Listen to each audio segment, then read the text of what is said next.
Aortic area आपके right side पे है, सेकंड इंटरकोस्टल स्पेस में है। जो पल्मोनिक एरिया है वो लेफ्ट साइड पे सेकंड इंटरकोस्टल स्पेस में। और जो ट्राइकस्पिड एरिया है,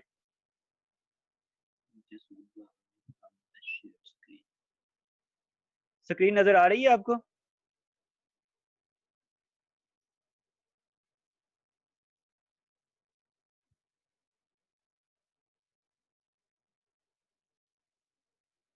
जो आपका एओर्टिक एरिया वो है आपका लेफ्ट साइड पे सेकंड इंटरकोस्टल स्पेस। जो राइट, जो आपका पल्मोनिक एरिया है वो है आपका लेफ्ट साइड पे सेकंड इंटरकोस्टल स्पेस। और फोर्थ इंटरकोस्टल स्पेस में लेफ्ट स्टर्नल बॉर्डर के साथ, लेफ्ट स्टर्नल बॉर्डर के साथ ट्राइकस्पिड एरिया है। और माइट्रल एरिया एपिक्स पे होता है।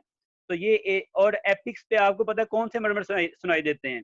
आपका mitral valve, माइटर रीगर्ज, माइटर stenosis, माइटर valve prolapse, ये इधर सुनाई देते हैं। ट्राइकस्पिड एरिया पे आपको ट्राइकस्पिड रीगर्ज सुनाई देता है। और एओर्टिक एरिया पे आपको सुनाई देता है एओर्टिक स्टीनोसिस। और ये जो एरिया है इधर आपको हुक्म लेफ्ट स्टर्नल बॉर्डर पे आपको हाइपरट्रॉफिक कार्डियोमायोपैथी का मरमर सुनाई देता है।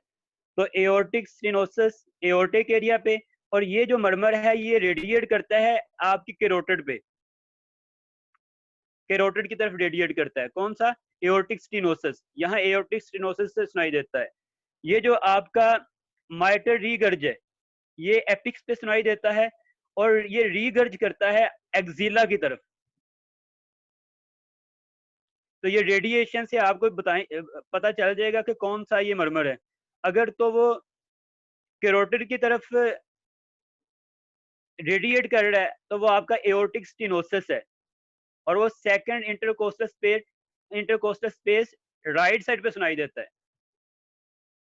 तो ये लोकेशन के लिहाज से आप इनकी लोकेशन याद रख सकते हैं। हाइपरट्रॉफिक कार्डियोमायोपैथी का murmur left sternal border, left lower sternal border पे सुनाई देता है, दरमियान में। और एओर्टिक रीगर्ज भी इधर ही सुनाई देता है। एओर्टिक रीगर्ज भी वो भी इधर ही सुनाई देता है। और जो आपके एम एस माइट्रल प्रोलैप्स वो सारे आपको माइट्रल एरिया पे, एपिक्स एरिया पे सुनाई देते हैं। तो आपको याद होना चाहिए कि यहाँ आपको लोकेशन बता देगा ना, यानी सिनेरियो में, तो आप वो पहचान सकते हैं ये मरमर कौन सा है। अगर आपको और कुछ भी नहीं आता और लोकेशन बता देता है, वो बताता है कि मरमर एपिक्स पे है और रेडिएट कर रहा है वो एक्सिला की तरफ, तो आपने कहना ये एमआर है। वो कहता है ओपनिंग स्नैप है और माइटर वेल ये एपिक्स का एरिया है, तो आपने कहना ये एमएस है। तो एक यंग लेडी है, यंग फीमेल है, साइकेट्रिक प्रॉब्लम है उसको, और बिल्कुल सही है, उसको मरमर आ रहा है, तो वो माइट्रल वेल प्रोलैप्स हो सकता है माइट्रल एरिया पे। एक पेशेंट है, वो आईवी ड्रग अब्यूजर है, उसको इस एरिया में left sternal border, left lower sternal border पे मरमर आ रहा है, तो वो आपका ट्राइकस्पिड रीगर्ज है। एक नौजवान है जिसको लेफ्ट स्टर्नल बॉर्डर पे मरमर आ रहा है, क्रीसेंट और डिक्रीसेंट मरमर है, तो वो हुक्म है हाइपरट्रॉफिक कार्डियोमायोपैथी का मरमर है। एक नौजवान है, उसको लेफ्ट स्टर्नल बॉर्डर पे मरमर, एक पेशेंट है, उसको लेफ्ट स्टर्नल बॉर्डर पे मरमर आ रहा है, और उसका पल्स प्रेशर बहुत इंक्रीज है, पल्स प्रेशर इंक्रीज है, और हेड बॉम्बिंग है, हेड बॉम्बिंग। तो उसको आपने कहना है ARDS है। और डायासिस्टोलिक मरमर है, तो वो ARDS है, वो लेफ्ट स्टर्नल बॉर्डर पे सुनाई देता है।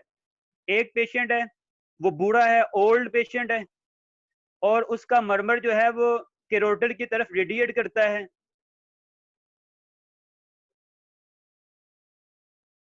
ओल्ड पेशेंट है, कैरोटिड की तरफ उसका मरमर रेडिएट करता है। Right intercostal space, second intercostal space पे आपको सुनाई देता है, तो वो है AS, एओर्टिक स्टेनोसिस। तो इस तरह आप मरमर लोकेशन से मालूम कर सकते हैं कि कहाँ सुनाई दे रहा है। MR कहाँ रेडिएट करता है? एक्सिला की तरफ। MS opening snap, mitral prolapse female है, हेल्दी फीमेल है, साइकेट्रिक प्रॉब्लम है। हुक्म यंग पेशेंट है और एथलीट है।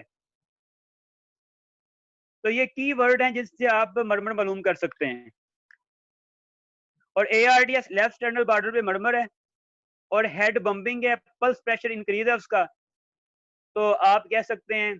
और वाटर हैमर पल्स है, वाटर हैमर पल्स है, तो आपने कहना ये ARDS है, डायसिस्टोलिक मर्मर होता है ये।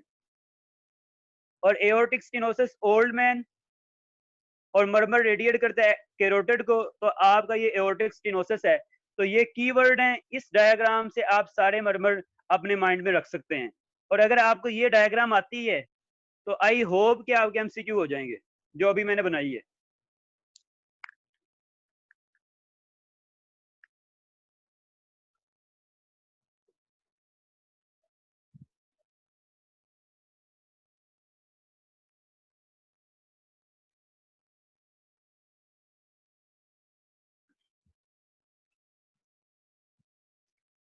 ये आपके एओर्टिक स्टेनोसिस है, इनको रीड कर लेते हैं। ये मैंने ये क्रिसेंडो डी क्रिसेंडो मर्मर होता है।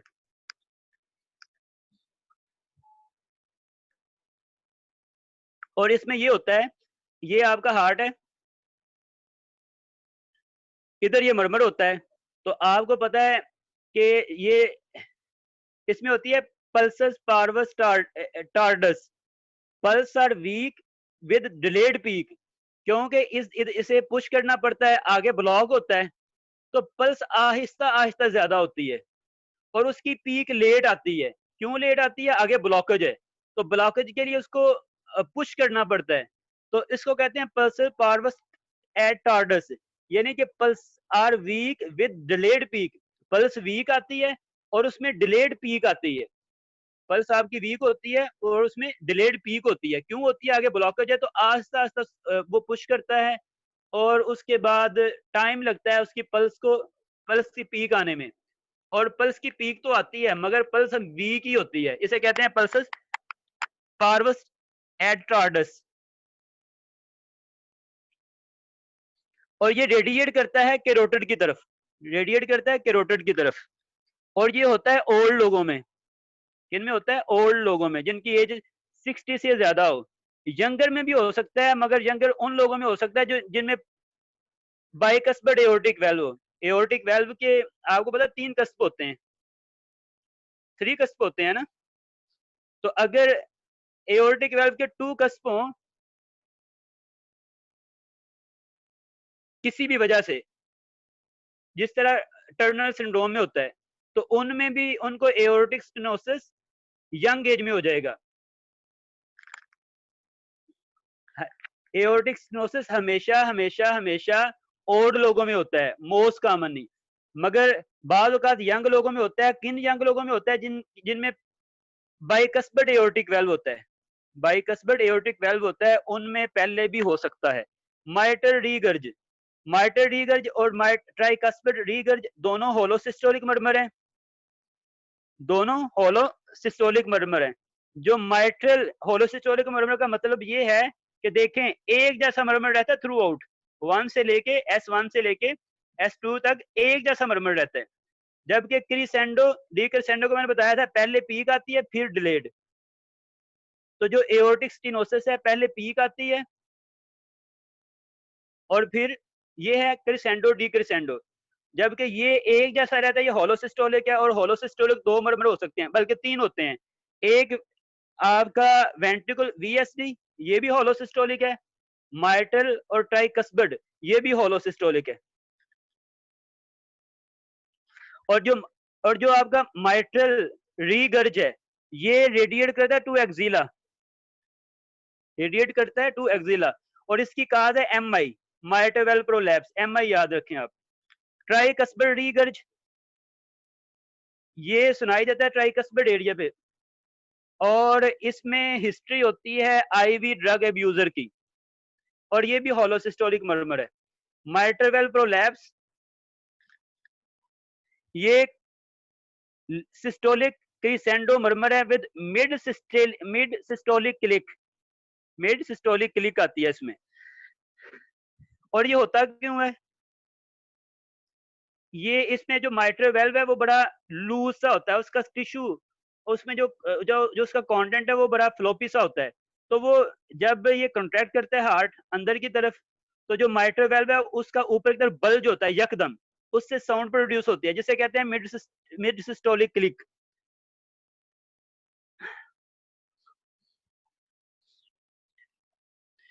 और ये क्यों होती है? क्योंकि इधर से माइट्रल वेल्व ने उसे अटैच किया होता है, तो उधर उसमें यकदम टेंशन आती है, तो एक साउंड प्रोड्यूस होती है जिसे कहते हैं मिड सिस्टोलिक क्लिक।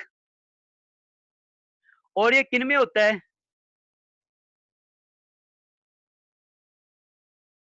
ये सुनाई कहाँ देता है? ये माइट्रल एरिया पे, एपिक्स पे सुनाई देता है। वो मैंने बताया था, एपिक्स पे सुनाई देता है। और इन पेशेंट को इन्फेक्टिव एंडोकार्डाइटिस हो सकता है।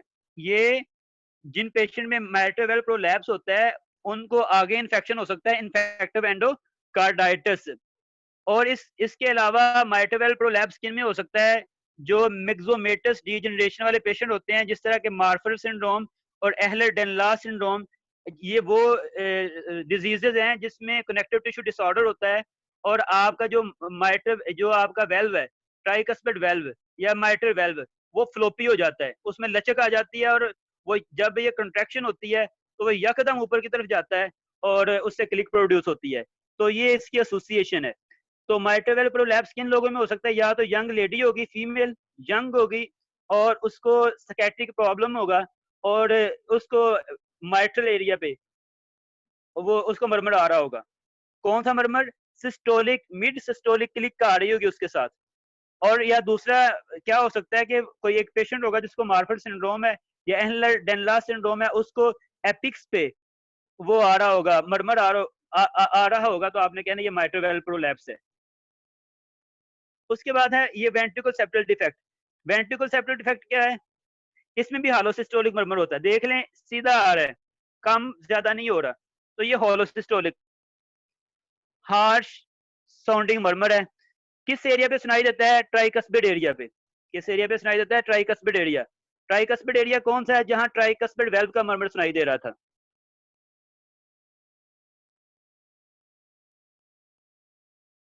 VSD has a lower intensity murmur than smaller VSD। कहता है जो लार्ज VSD है, वेंट्रिकल सेप्टल डिफेक्ट है, उसकी इंटेंसिटी इतनी ज्यादा नहीं होती जितनी जितनी स्मॉल की होती है। और मैंने आपको बताया था कि दो मरमर ऐसे हैं जो डायासिस्टोलिक हैं। दो नाम याद रखने हैं आपने, एक MS धोनी, और उसको क्या कौन सी बीमारी हुई थी छोटे होते हुए? ARDS। तो MS धोनी को कौन सी डिजीज हुई? ARDS। तो MS माइटल स्टेनोसिस, D से डायासिस्टोलिक, AR एओर्टिक रिगर्ज, और D से डायासिस्टोलिक। तो ये दो मरमर आपने बस याद रखने हैं जो डायासिस्टोलिक होते हैं। साइकेट्रिक फीमेल में माइट्रल वेल्व प्रोलैप्स होता है। यंग फीमेल होती है, बिल्कुल हेल्दी होती है, कोई डिजीज नहीं होती, और उसको जो मरमर आ रहा होता है एपिक्स पे, वो माइट्रल वेल्व प्रोलैप्स का होता है। एओर्टिक रीगर्ज, ये डी क्रिसेंडो मरमर है। देख लें, कम हो रहा है, यकदम प्रोड्यूस हो रहा है।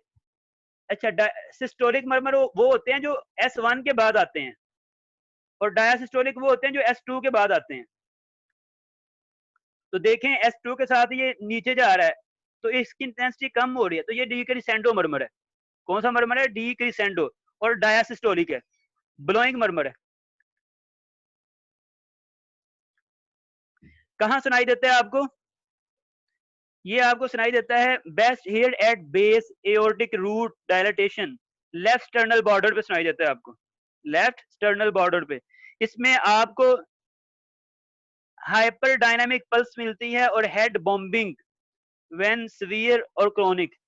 इसमें कौन सी पल्स मिलती है? हाइपर, इसे वाटर हैमर पल्स भी कहते हैं। और किस में मिलती है वो फाइंडिंग? वो आपको मिलती है एओर्टिक रीगर्ज में। वाटर हैमर पल्स किस में मिलती है?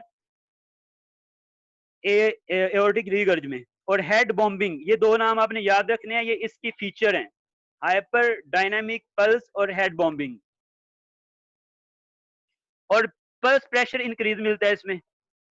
तो तीन वर्ड, हाइपरडायनामिक पल्स, हेड बॉम्बिंग और increase pulse pressure, wide pulse pressure होता है इसमें।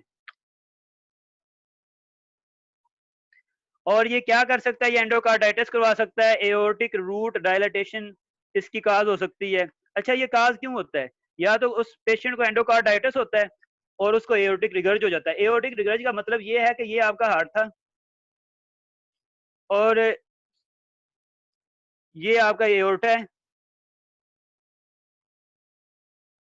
तो ये आपका वेल्व सही तरह काम नहीं कर रहा।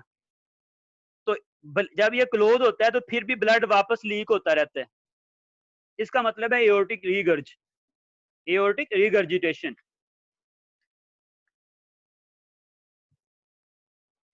तो आपको पता है कि रीगर्ज होगा, वापस आएगा,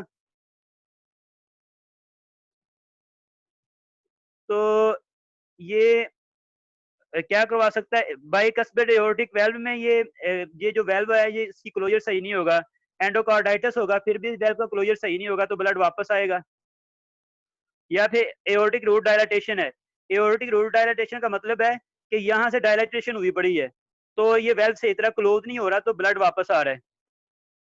और रोमैटिक फीवर, मैंने कहा था एक्यूट रोमैटिक फीवर में, एक्यूट रोमैटिक फीवर में कौन सा मरमर आता है? सॉरी, वो आता था माइट्रल रीगर्ज। तो इधर भी रोमैटिक फीवर में आपको एओर्टिक रीगर्ज भी आ सकता है। माइट्रल स्टीनोसिस, माइट्रल स्टीनोसिस का मतलब है ये आपका हार्ट है, यहाँ यहाँ ब्लॉकेज है, सॉरी यहाँ ब्लॉकेज है, ये माइट्रल वेल्व है, यहाँ ब्लॉकेज है, तो जो एट्री है वो ब्लड को पुश नहीं कर पाता, जो एट्रिया है वो ब्लड को पुश नहीं कर पाता क्योंकि यहाँ ब्लॉकेज है। इसे कहते हैं माइट्रल स्टीनोसिस, और ये क्रोनिक रोमैटिक फीवर में होता है, क्रोनिक रोमैटिक फीवर में होता है।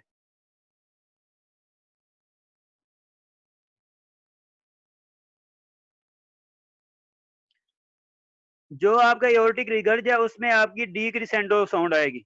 डी क्रिसेंडो का मतलब पहले इंटेंसिटी ज्यादा थी फिर कम होती जाएगी।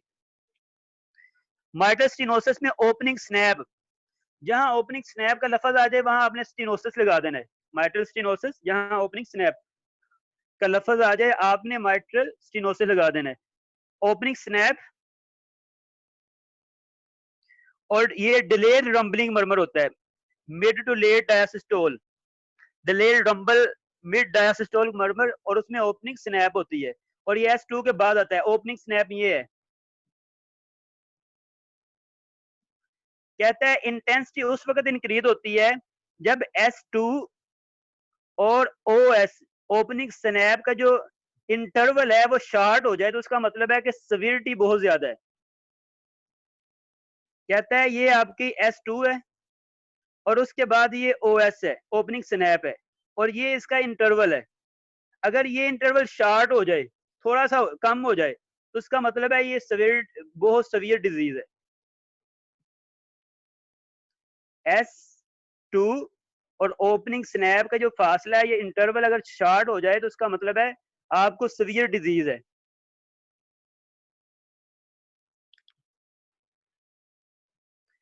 और उसके बाद वो कहता है कि जब ये आपका हार्ट है, ये आपका एओर्टा है, तो ये मरमर है, ये माइटर वेल्व है, इसकी हो गई है नैरोइंग, स्टिनोज हो गया है। तो जाहिर सी बात है कि अब ब्लड सप्लाई डिफिकल्ट हो जाएगी, ब्लड मुश्किल से आगे पास करेगा, तो ऊपर इधर पुलिंग हो जाएगी, बैक पे पुलिंग हो जाएगी, और जो आपका एट्रिया है वो उसकी बेलूमिंग हो जाएगी। जब एट्रिया की बैक प्रेशर पे ब्लूमिंग होती है तो पीछे उसका साइज इंक्रीज होता है, तो पीछे पड़ी होती है लिरेंजियल नर्व, वो कंप्रेस हो जाती है और उससे हॉर्सनेस ऑफ वॉइस होती है, और इसके पीछे एसोफिगस भी बड़ी होती है, उससे डिस्फेजिया होता है, वो कंप्रेस होगी एसोफेगस, तो डिस्फेजिया होगा। ये उसने लिखा हुआ है। एक तो left atrial pressure left ventricle से ज्यादा हो जाता है, ये प्रेशर लेफ्ट वेंट्रिकल से ऊपर वाला ज्यादा हो जाता है। कहता है पल्मोनरी कंजेशन हो जाती है, हाइपरटेंशन और लेफ्ट एट्रियल इनलार्जमेंट हो जाती है, डायलाटेशन, ये डायलाटेशन हो जाती है। और जब ये डायलाटेशन होती है तो एट्रियल फिब्रिलेशन और ऑर्टनेट सिंड्रोम, ऑर्टनेट सिंड्रोम मेरे जहन में नहीं है, लेकिन ये जो जब डायलाटेशन होती है एओर्टिक वेल्व की, तो ये कंप्रेस करता है आपके लेरेंजियल नर्व को, जिससे आपको हॉर्सनेस ऑफ वॉइस होती है। दूसरा ये कंप्रेस करता है एसोफेगस को, जिससे डिस्फेजिया होता है। जो पेटेंट अक्रेस आर्टियोसिस है, इसका जो मरमर होता है वो मशीन लाइक होता है, आता रहता है।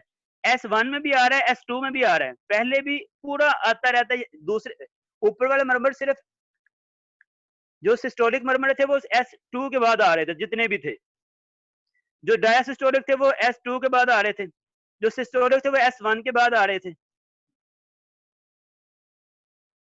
तो जो ये पेटेंट अक्रेस आर्टियोसिस का मरमर है, ये S1 में भी आता रहता है और S2 में भी आता रहता है। ये मशीन लाइक मरमर होता है, कंटिन्यूअस मशीन लाइक मरमर। और ये कहाँ सुनाई देता है? लेफ्ट इंट्राक्लेविकुलर एरिया, लेफ्ट, ये लेफ्ट वाला एरिया है, लेफ्ट इंट्राक्लेविकल के नीचे, यहाँ सुनाई देता है ये। और ये क्यों होता है? ये रुबेला इन्फेक्शन की वजह से होता है, रुबेला इन्फेक्शन या प्री मैच्योरिटी, ये दो काजेज हैं उसकी, आपके पेटेंट अक्रेस आर्टियोसिस के मरमर के।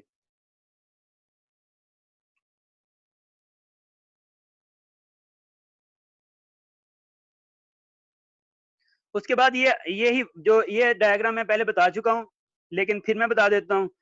ये माइटल एरिया है, इस पे कौन से मरमर सुनाई देते थे आपको? माइटल रीगर्ज, और माइटल रीगर्ज एक्सिला की तरफ रेडिएट करता है। और ये दूसरा है माइटरवेल प्रोलैप्स, हेल्दी फीमेल है और उसको एपिक्स पे मरमर आ रहा है, तो वो माइटरवेल प्रोलैप्स है। फिर है माइटरल स्टेनोसिस, ओपनिंग स्नैप के साथ मरमर जो आता है वो माइटरल स्टेनोसिस का होता है, रोमैटिक फीवर में आता है और इसमें ओपनिंग स्नैप होता है। उसके बाद आपका पल्मोनिक एरिया है, उस पे कौन से सुनाई देते हैं? पल्मोनरी स्टेनोसिस, ये रहने दें, इसकी आपको जरूरत नहीं है। ट्राइकस्पिड एरिया, ट्राइकस्पिड एरिया में, ट्राइकस्पिड एरिया आप याद रखें, होलोसिस्टोलिक मरमर आता है। कौन कौन से आता है? वेंट्रिकल सेप्टल डिफेक्ट और ट्राइकस्पिड रीगर्ज। ट्राइकस्पिड रीगर्ज का आपको पता है ये आईवी ड्रग अब्यूजर में आता है, जबकि वेंट्रिकल सेप्टल डिफेक्ट ये होलोसिस्टोलिक मरमर है और ये बच्चों में आता है। उसके बाद है एओर्टिक एरिया, जो लेफ्ट साइड राइट साइड पे है, इसमें एओर्टिक स्टेनोसिस का मरमर आता है और ये रेडिएट करता है एक्सिला की तरफ, और ये ओल्ड लोगों में होता है, बूढ़े लोगों में। उसके बाद है आपका लेफ्ट स्टर्नल बॉर्डर, ये वाला एरिया, उसमें आपको डायसिस्टोलिक मरमर एओर्टिक रीगर्ज, एओर्टिक रीगर्ज सुनाया जाता है, जिसमें आपकी वाटर हैमर पल्स आती है, पल्स प्रेशर इंक्रीज होता है। उसके बाद है पल्मोनरी रीगर्ज, ये छोड़ दें, ये आपको याद करने की जरूरत नहीं है। उसके बाद है सिस्टोलिक हाइपरट्रॉफिक कार्डियोमायोपैथी का मरमर, ये भी इधर ही सुनाई देता है, लेफ्ट स्टर्नल बॉर्डर पे। किसका? ये हाइपरट्रॉफिक कार्डियोमायोपैथी का मरमर। तो आई थिंक उसके बाद ये उसने टेबल बनाया हुआ है, इस टेबल को देख लेते हैं। जब आप खड़े होते हैं, स्टैंडिंग वेलसेल्वा, वेलसेल्वा का मतलब है कि आप अपना हैंड जो सांस है उसको होल्ड कर लेते हैं और आपकी थोरेसिक प्रेशर बढ़ जाता है। जब थोरेसिक प्रेशर इंक्रीज होता है, जब थोरेसिक प्रेशर इंक्रीज होता है तो नीचे से ब्लड ऊपर आ नहीं सकता। थोरेसिक प्रेशर जब इंक्रीज होगा वेलसेल्वा में, तो नीचे से प्री लोड नहीं आएगा। जब प्री लोड नहीं है, जब वेनस रिटर्न नहीं आएगा, वेनस रिटर्न नहीं आएगा तो प्री लोड कम होगा। तो प्रीलोड कम होने पे कौन से मरमर इंक्रीज होते हैं और कौन से मरमर डिक्रीज होते हैं? तो मैंने कहा था सारे, अगर प्रीलोड इंक्रीज हो, वाटर ज्यादा हो, हवा ज्यादा चले तो मरमर, हवा ज्यादा चलती है तो साउंड ज्यादा प्रोड्यूस होती है। इस तरह जहाँ वाटर ज्यादा होता है वहां साउंड ज्यादा प्रोड्यूस होती है। इसी तरह अगर हार्ट में ब्लड ज्यादा आता है तो मरमर ज्यादा प्रोड्यूस होते हैं। सारे के सारे मरमर इंक्रीज होंगे सिवाय दो के, माइटरल वेल प्रोलैप्स और हुक्म, माइटरल वेल प्रोलैप्स और हुक्म, ये दोनों मरमर प्रीलोड डिक्रीज हुआ है तो इन्होंने इंक्रीज होना है। बाकी अगर प्रीलोड ब्लड कम आएगा तो मरमर भी कम हो जाएंगे, बाकी सारे मरमर, प्रीलोड कम होगा तो मरमर सारे के सारे कम होंगे। मगर माइट्रल वेल प्रोलैप्स और हाइपरट्रॉफिक कार्डियोमायोपैथी का मरमर इंक्रीज होगा। मैं रीजन बता देता हूँ, लेकिन आपने इसको याद रखना है जो मैं बता रहा हूँ कि सारे हार्ट में देख लें जी, रीजन सुन लें क्यों इस तरह होता है।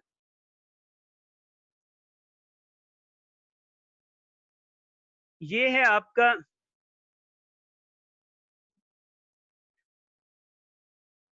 एओर्टा। हाइपरट्रॉफिक कार्डियोमायोपैथी में ये होता है कि आपका जो सेप्टम है वो थिक हो जाता है, वो थिक हो जाता है। अगर इसमें ब्लड ज्यादा आ जाए, अगर इसमें ब्लड ज्यादा होगा तो जाहिर सी बात है ब्लड इसको इधर पुश करेगा। जब इधर पुश करेगा तो ये जो जो उसका रास्ता ब्लॉकेज है वो कम हो जाएगी। अगर इधर ब्लड ज्यादा होगा तो ये इधर इसको पुश करेगा इस तरफ, इस सेप्टम को। सेप्टम जब इधर पुश होगा तो इजीली आपका ये ब्लॉकेज दूर हो जाएगी। तो जब ब्लॉकेज दूर हो जाएगी तो मरमर डिक्रीज होगा। तो इसलिए जब प्रीलोड इंक्रीज होता है, ब्लड इंक्रीज होता है, तो वो ब्लड इस सेप्टम को दूसरी तरफ पुश करता है और ये ब्लॉकेज दूर हो जाती है और मरमर प्रोड्यूस नहीं होता। इसलिए प्रीलोड इंक्रीज होने से मरमर डिक्रीज हो जाता है हाइपरट्रॉफिक कार्डियोमायोपैथी का। हाइपरट्रॉफिक कार्डियोमायोपैथी का मरमर क्यों डिक्रीज होता है? प्रीलोड, जब प्रीलोड इंक्रीज होता है तो आपका हाइपरट्रॉफिक कार्डियोमायोपैथी का मरमर डिक्रीज हो जाता है क्योंकि ब्लॉकेज दूर हो जाती है। तो जब ब्लॉकेज खत्म हो जाएगी तो मरमर खत्म हो जाएगा, मरमर डिक्रीज हो जाएगा। तो इसलिए जब भी आपका प्रीलोड, और जब प्रीलोड कम होता है, जब ब्लड कम होगा, जब ब्लड कम होगा तो ये जो सेप्टम है ये दोबारा ब्लॉकेज प्रोड्यूस कर देगा। तो प्रीलोड कम होने से ब्लॉकेज इंक्रीज होती है और मरमर भी इंक्रीज हो जाता है। तो यही उसने लिखा हुआ है कि जब प्रीलोड कम होगा,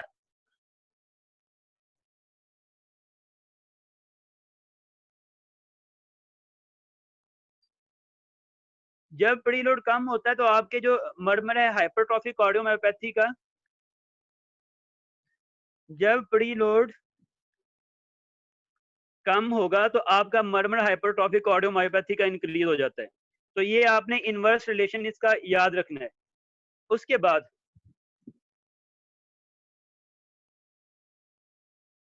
जब आप लेग रेज करते हैं, लेग रेज की, तो जो ब्लड था इधर वो इधर मूव किया हार्ट को, तो हार्ट का प्रीलोड इंक्रीज हो गया।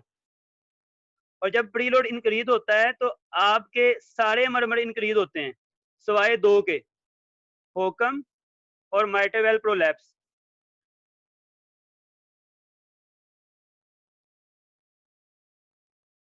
इसी तरह जब स्क्वैटिंग करते हैं, ये स्क्वैटिंग वाली ये पोजीशन है, जब कोई इस तरह करता है तो उसका आफ्टर लोड भी इंक्रीज होता है, उसका प्री लोड भी इंक्रीज होता है। मतलब ये कि ब्लड उसमें ज्यादा आता है और इधर से आगे ब्लॉकेज होती है। आफ्टर लोड भी इंक्रीज है ना, आगे ब्लॉकेज है, तो ब्लड हार्ट के अंदर ही ज्यादा रहता है। तो जब भी हार्ट के अंदर ब्लड ज्यादा होगा तो ब्लॉकेज कम हो जाती है। तो स्क्वैटिंग में माइट्र प्री लोड इंक्रीज होता है, स्क्वैटिंग में प्री लोड इंक्रीज होता है और आफ्टर लोड भी इंक्रीज होता है। और जब भी प्री लोड इंक्रीज होगा तो आपका हुक्म कम हो जाएगा, हाइपरट्रॉफिक कार्डियोमायोपैथी का मरमर कम हो जाएगा। हैंड ग्रिप, जो हैंड ग्रिप है, जब आप अपने हैंड ग्रिप करते हैं तो आफ्टर लोड इंक्रीज होता है। हैंड ग्रिप में आफ्टर लोड इंक्रीज होता है क्योंकि जो ब्लड वेसल होती हैं आपके हार्ट में वो बंद हो जाती हैं। और जब आफ्टर लोड इंक्रीज होता है तो जो फॉरवर्ड मरमर है, फॉरवर्ड मरमर का मतलब है कि ये ब्लड इस तरफ जा रहा है, आगे स्टीनोसिस है, तो ये फॉरवर्ड मरमर है। ये इसलिए मरमर प्रोड्यूस हो रहा है कि ब्लड इधर से पास कर रहा है और आगे जा रहा है फॉरवर्ड, और इससे मरमर प्रोड्यूस हो रहा है। अब बैकवर्ड मरमर क्या होते हैं? बैकवर्ड मरमर ये होते हैं एओर्टिक रीगर्ज, वेल्व क्लोज हुआ लेकिन ब्लड इस तरफ जा रहा है बैक, माइटर रीगर्ज, ब्लड फिर बैक जा रहा है, ये है बैकवर्ड मर्मर, ब्लड बैक जा रहा है। फॉरवर्ड मर्मर क्या है? स्टीनोसिस वाले फॉरवर्ड मर्मर है, ब्लड आगे मूव करता है, ब्लॉकेज होती है तो वो आगे साउंड प्रोड्यूस होती है। यहाँ ये है कि आपके वेल्व सही नहीं है तो ब्लड वापस आता है, आपका माइटर वेल्व सही नहीं तो ब्लड वापस जाएगा, तो ये बैकवर्ड मर्मर है। जब आफ्टर लोड इंक्रीज होता है, आगे ब्लॉकेज आती है, तो पीछे ब्लड जाना शुरू हो जाता है, ब्लड पीछे जाना शुरू हो जाता है, ब्लड पीछे जाना शुरू, बैक जाएगा, तो जो बैकवर्ड मर्मर होते हैं वो इंक्रीज हो जाते हैं। आफ्टर लोड के इंक्रीज होने से बैकवर्ड मर्मर जो एओर्टिक रीगर्ज है और माइटर रीगर्ज वो इंक्रीज हो जाते हैं, लेकिन जो फॉरवर्ड मर्मर हैं स्टीनोसिस वाले वो सॉफ्ट हो जाते हैं, वो डिक्रीज हो जाते हैं। तो आई होप कि इसकी समझ आई है, अगर नहीं आई तो मैं दोबारा बता देता हूँ। कुछ मर्मर होते हैं फॉरवर्ड मर्मर वो होते हैं कि ब्लॉकेज आगे है और ये ब्लॉकेज है और आपका ब्लड ने आगे जाना था, आगे ब्लॉकेज थी, स्टीनोज हुआ पड़ा था, तो ये आपका फॉरवर्ड मर्मर है। यहाँ ब्लॉकेज थी तो यहाँ से जो ब्लड इधर आ रहा था उसे आगे ब्लॉकेज की वजह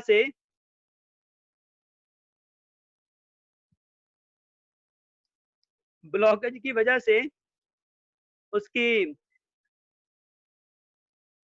साउंड प्रोड्यूस हो रही है। तो स्टीनोसिस वाले मर्मर आपके फॉरवर्ड मर्मर हैं, स्टीनोसिस वाले मर्मर आपके फॉरवर्ड मर्मर हैं कि जब ब्लड फॉरवर्ड मूव करता है तो साउंड प्रोड्यूस होती है।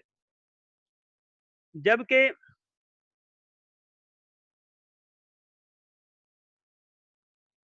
अगर ये वेल्व सही तरह क्लोज ना हो तो ब्लड बैक आ सकता है, ये वेल्व सही तरह क्लोज ना हो तो वापस जा सकता है। तो रीगर्ज वाले मर्मर, एओर्टिक रीगर्ज, माइटर रीगर्ज, ये बैकवर्ड मर्मर है। तो अगर ब्लॉकेज आ जाए इनके सामने, इधर ब्लॉकेज हो, इधर ब्लॉकेज, आपने हैंड ग्रिप की तो आगे ब्लॉकेज आ गई, तो जो ब्लड है उसको पुश किया जाएगा बैक की तरफ, ब्लड पीछे आएगा, बैक जाएगा। तो रीगर्ज वाले मर्मर, एओर्टिक रीगर्ज और माइटर रीगर्ज मर्मर जो हैं वो ज्यादा हो जाते हैं आपकी ब्लॉकेज की वजह से, हैंड ग्रिप की वजह से, आपने आगे से ब्लड वेसल बंद कर दी हैं, तो ब्लड जो है ना वो वापस बैक हार्ट में जाता है। तो जो बैक हार्ट में जाते हुए जो मर्मर प्रोड्यूस होते हैं वो कौन से हैं? वो एओर्टिक रीगर्ज और माइटर रीगर्ज है, वो इंक्रीज हो जाते हैं। जो फॉरवर्ड मर्मर है, अगर इधर ब्लॉकेज कर दी जाए, आगे हैंड ग्रिप कर दिया आपने, तो अब इधर से स्लो स्लो ब्लड आगे आएगा, क्योंकि पहले स्टीनोज था तो आगे से और ब्लॉकेज कर दी है, तो जो रफ्तार है ब्लड की आगे जाने की वो स्लो हो जाएगी। तो जो स्टीनोसिस वाले मर्मर हैं वो सॉफ्ट हो जाते हैं हैंड ग्रिप से, मगर जो बैकवर्ड मर्मर हैं, रिगर्ज वाले मर्मर हैं, वो हैंड ग्रिप से इंक्रीज हो जाते हैं। और जो स्टीनोसिस वाले मर्मर हैं वो हैंड ग्रिप से सॉफ्ट हो जाते हैं।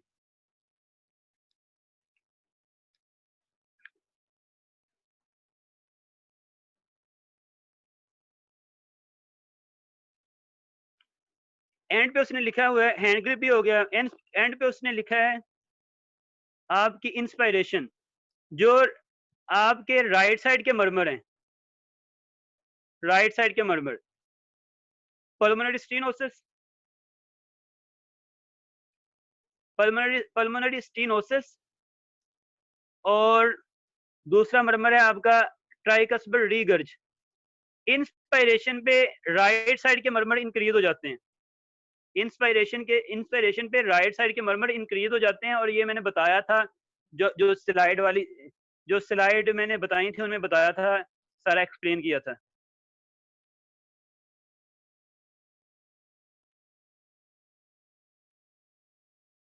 तो ये उसने लिखा हुआ है, जब आप वेसल मनूवर करते हैं तो प्री लोड कम हो जाता है, जब प्री लोड कम होता है तो आपका जो हार्ट में वॉल्यूम है, वाटर है, वो कम हो जाता है, लेफ्ट वेंट्रिकुलर वॉल्यूम कम हो जाता है, और जब लेफ्ट वेंट्रिकुलर वॉल्यूम ज्यादा होगा तो मरमर इंक्रीज हो जाते हैं।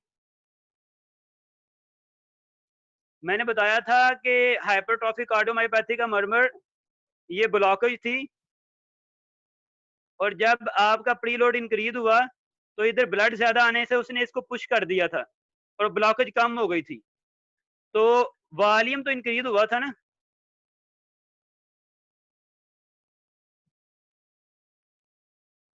तो ये है आपका वेल्सर मनोवर में प्रीलोड कम होता है, वॉल्यूम कम हो जाता है। जब वॉल्यूम कम होगा तो आपके ये दोनों मरमर इंक्रीज हो जाते हैं, आपके माइट्रल वेल प्रोलैप्स और हाइपरट्रॉफिक कार्डियोमायोपैथी। और जो मरमर और दूसरे जितने भी मरमर हैं, तो मैंने कहा था जितने भी मरमर हैं जब प्रीलोड डिक्रीज होगा तो सारे डिक्रीज हो जाएंगे। जितने भी मरमर हैं वो प्रीलोड कम होने से कम होते हैं, प्रीलोड बढ़ने से बढ़ते हैं, मगर ये दो मरमर हाइपरट्रॉफिक कार्डियोमायोपैथी ये प्रीलोड के उल्ट जाते हैं। अगर प्रीलोड कम हो रहा है तो ये इंक्रीज होते हैं, अगर प्रीलोड इंक्रीज हो रहा है तो ये डिक्रीज होते हैं। बाकी सारे मरमर डायरेक्टली प्रोपोर्शनल है प्रीलोड के, जबकि हाइपरट्रॉफिक कार्डियोमायोपैथी और mitral well prolapse inversely proportional है। जब आप लेग रेज करते हैं तो प्रीलोड इंक्रीज होता है, जब प्रीलोड इंक्रीज होता है तो ब्लड तो आपके हार्ट में वॉल्यूम इंक्रीज होता है। जब स्क्वैटिंग करते हैं तो प्रीलोड इंक्रीज होता है, साथ आफ्टर लोड भी इंक्रीज होता है। तो मैंने ये कहा है कि जब आपके प्रीलोड इंक्रीज होगा तो सारे मरमर इंक्रीज होंगे, सारे मरमर इंक्रीज होंगे, मगर आपका माइट्रल वेल प्रोलैप्स और हाइपरट्रॉफिक कार्डियोमायोपैथी का मरमर डिक्रीज होगा। जब ये प्रीलोड के इनवर्सली प्रोपोर्शनल है। यहाँ देख लें, लेग रेज करने से स्क्वैटिंग से प्रीलोड इंक्रीज हो रहा है, हाँ, और ये माइट्रल वेल प्रोलैप्स और हाइपरट्रॉफिक कार्डियोमायोपैथी डिक्रीज हो रहे हैं, तो ये इनवर्सली प्रोपोर्शनल याद रख लें।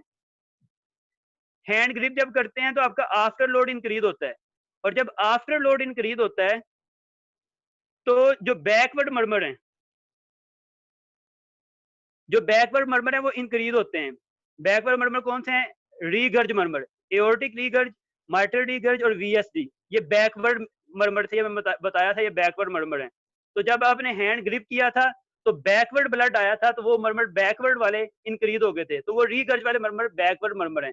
और स्टीनोसिस वाले मरमर